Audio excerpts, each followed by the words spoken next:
May I have your attention, please?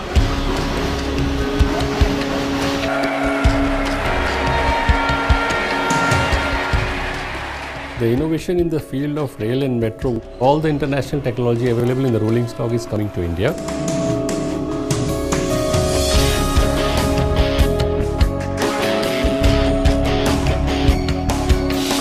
It's not just the manufacture of the train or the manufacture of the locomotive, it's also development of the supply chains.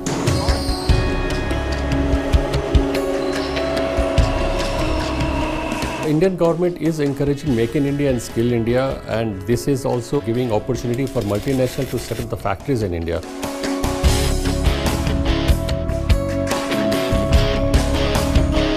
These projects are transformational in terms of the impact that they would have on the Indian economy per se.